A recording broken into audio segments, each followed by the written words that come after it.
Okay, well today's something a little bit different. I was given this walker, riding lawnmower, just because it had some issues and the guy didn't need it anymore. So I said, yeah, I'll take it. The starter is acting up. First thing I did was get it all cleaned up. It was pretty covered in grass. It's missing some things I noticed, but you can see the stuff still down in here I didn't get out. When I get the battery out, I'll clean that out. But the biggest problem was the starter was not engaging. It's spinning but not engaging, and the starter is down in there. It's not there anymore. I've already taken it out. It's a pretty cool mower though. It's a zero turn front double blade deck that's actually drive shaft driven, not belt driven.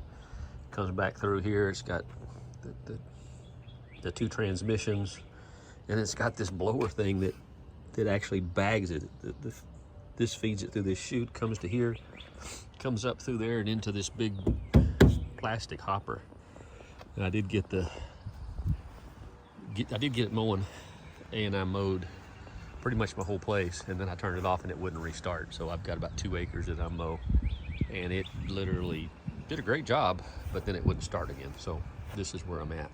So I'm gonna walk you through this. What I ended up having to do to get the starter out is I contemplated taking out this here, and which requires, you see this pulley system to come loose. But what I did instead is I took the muffler off, unbolted 3 bolts on the bottom motor that hold it in place, and the 2 right here, and I just shifted the motor back about maybe 1 inch, and that allowed me to pull the starter out right there from that hole. So it'll go back in.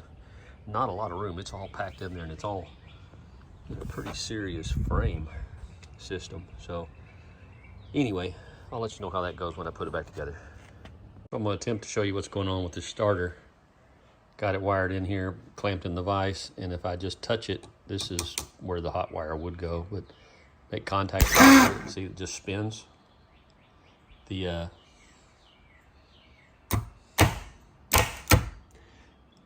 solenoid is not engaging. That's what's going on. It should come out, and it's not. So I don't know. I may take it apart and clean it, or I may just buy a new starter motor and put it back in there. Okay. So this is after taking the back cover off. You can see the dirt packed in here.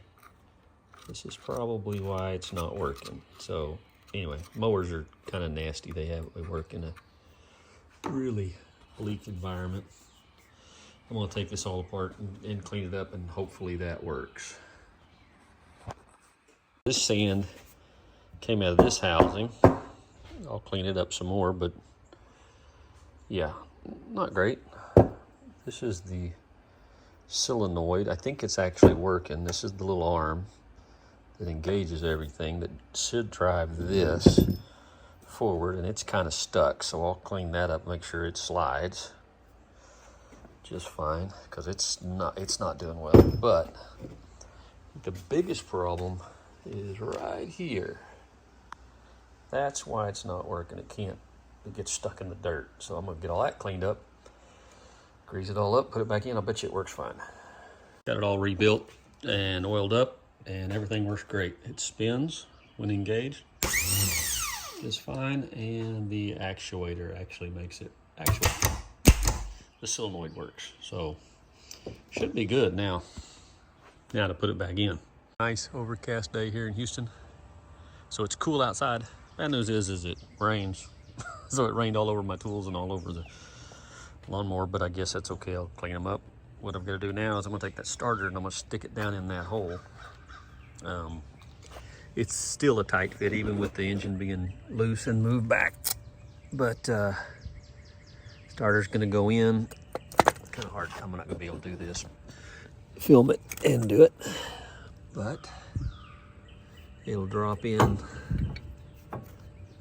something like that, and it'll go down in there, but everything is really tight. So I'm gonna quit filming, and I'll show it to you once I get it in there and bolted up. Didn't go the way I put it in there originally. I had to flip it 180 degrees and put it in there so the armature, the gears go that way up against the flywheel. Makes sense, but don't put it in backwards, because then you gotta take it all the way back out. But anyway, got it down in there. You can see the motor mount bolt right there. And the motor's kicked over at an angle. I left one bolt in. The, this right rear, I left in so it just pivots. And I'll pivot it back and start one of these, and then it should go right back where it was. Okay, one more note. If you decide to tackle this starter, so I've got it in there, but I don't have it completely bolted up yet.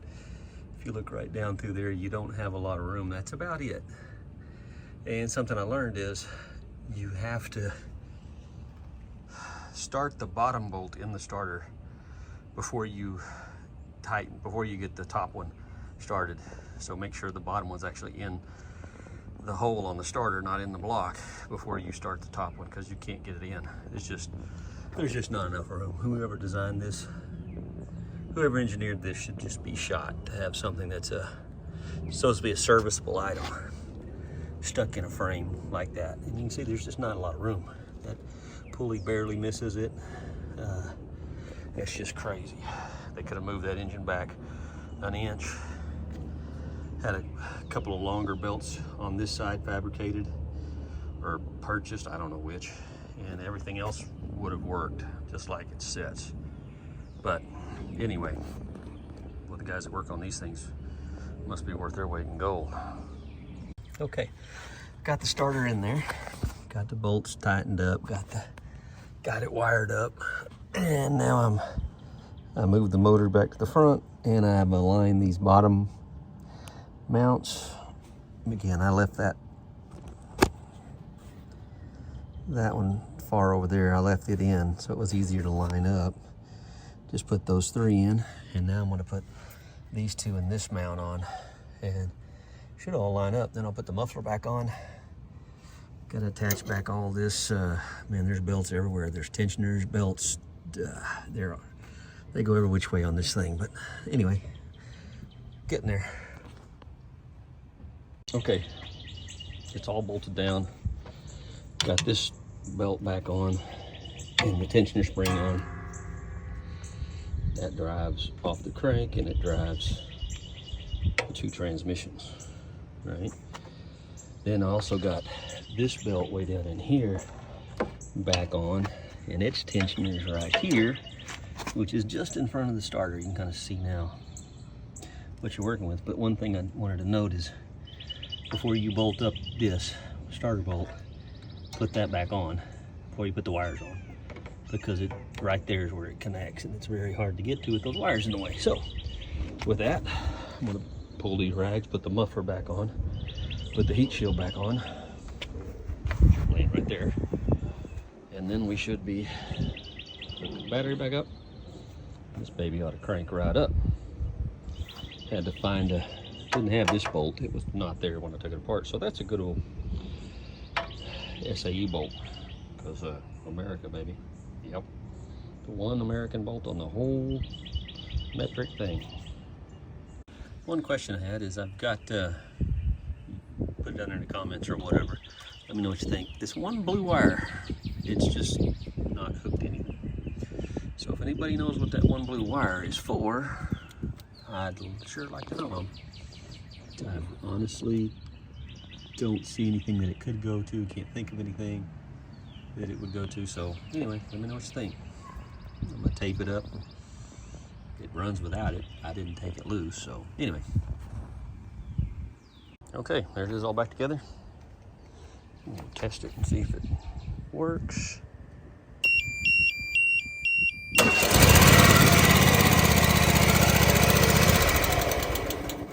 It did that the first time I started it too, the second time, but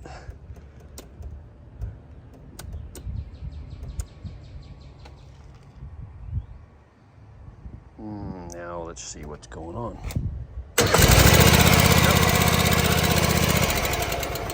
Okay, I think we got it fixed. Just clean the dirt out. Now if it can just stop ringing, I can finish mowing.